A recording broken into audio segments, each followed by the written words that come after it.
this next section is going to cover some finishes, which if you do them in extreme, there's a very good chance they could be lethal. So when you're doing these, when you're training these, you've got to train them slow, you've got to train them light until you get a feel for it. Gradually take the compliance out of the attacker, but the defender, for want of a better word, you've still got to go light when you're doing it because it's just too much to do to somebody. Now, everything that we show you in this section has been done, either by colleagues or unfortunately by myself and a couple of them. So we know they work, they've been pressure tested, field tested, whatever you want to call it, so to speak, and they work tremendously well. Okay, now obviously there's a proviso we've got to put in here that you've got to be able to do them for them to work, obviously, and you've got to do them with some kind of care and thought, especially if your training partner is in training.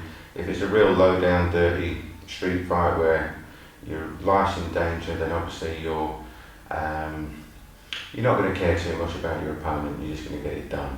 But in training, please take it very, very slow and very, very steady until you've got a reasonable level of skill with it where you can go a little bit harder, a little bit faster and still keep that control.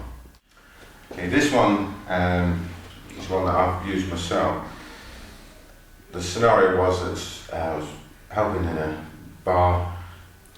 Somebody had been knocked down who'd been attacking one of the other guys working there. He was still had loads of fight left in him. I didn't know it had happened. I was here and he came down here right by my side and started to kick out at me. And as the kick came up, I just caught the leg here. Now, when somebody's on their back, they can kick with both legs. They can bend over towards them, they can grab hold of you, pull you down, and then the fight's going on, they can punch you. They're dangerous. All of their limbs are still in the fight. What we want is him face down on the floor so that he can't kick out. If he's laying down on his front, he can't punch you, he can't kick you. So the key is to turn him over real fast. Now, I'm going to do this light and slow for Ian's sake and explain this all the way through. When the leg came up, it landed into my side here, but not enough to do anything because I came into it here. The blade of your arm here needs to cut around the calf, okay? And that'll cut right in. If you imagine a hot knife through butter sort of thing, or a real sharp scalpel, you're trying to get your blade against the bone in his leg and cut it all the way round. And that will immediately start him to come up, his hips will come up. If you watch, I'll do a slow, no, you resist if you want. But as you cut, his hips start to come up already.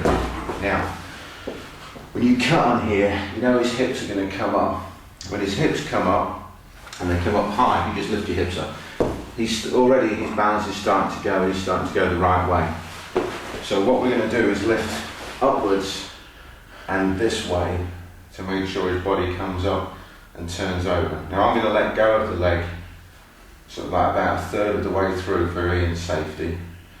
But in reality you don't let go, you keep hold of it and step over with them, which we'll walk through slowly afterwards. But I'm going to let go and you'll see how the body moves. So when the kicks come up, it's into here, this cuts through, knees bent.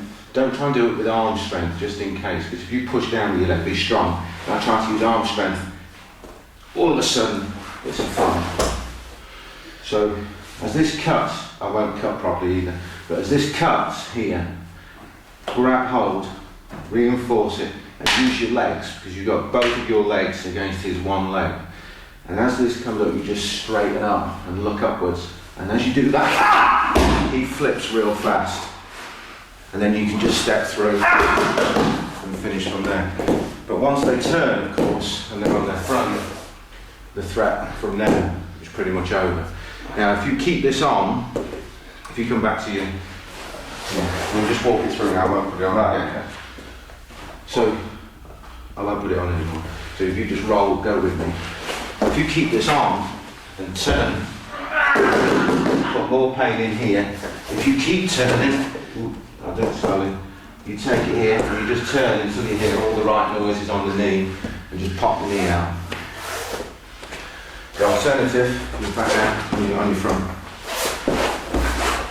If you turn this way, see it easy. The alternative when you've got this up here, just relax, I won't put it on.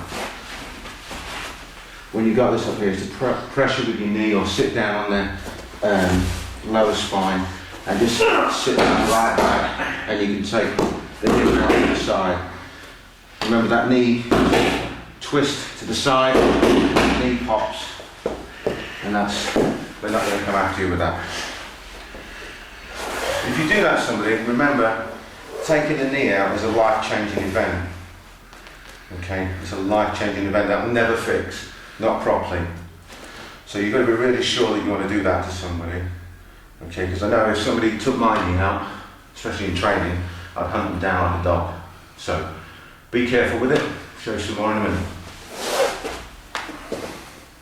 Another point on that leg turnover that you've just seen is that if you do it in extremis and really yank up with this and really power up with your legs and arch and turn, when they go up in the air, and they'll literally come this sort of height when you do it full speed and power. When they go up and you turn and whack down, if you've got the other DVDs, MFS, Impact and stuff, you'll see put that wave movement in, and as they come over, they will slam towards the floor. Now, when they slam towards the floor, their back arches this way, and as it arches like this, the arms come out. So everyone's natural instinct when they fall towards the floor is to put their hands out, but the fact that you're doing it that hard and that fast, it whips the body back like this. So it's almost impossible for them to get their hands out. Everybody tries, but it's very, very difficult. And imagine